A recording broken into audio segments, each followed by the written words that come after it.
So now this machine is vertical belt sander.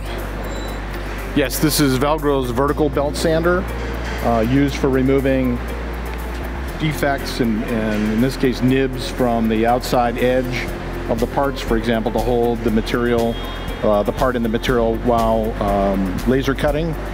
So here we're going to demonstrate removal of the bumps or nibs on the outside of the part to make that edge straight. Wow! So all micro joints or nib, it will remove.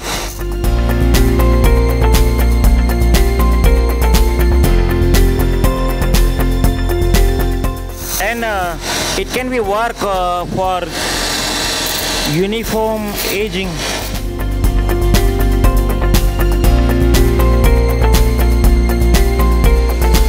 So see after this user-friendly machine, what is your opinion?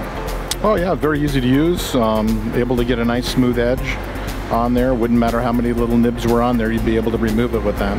Right. Very nice.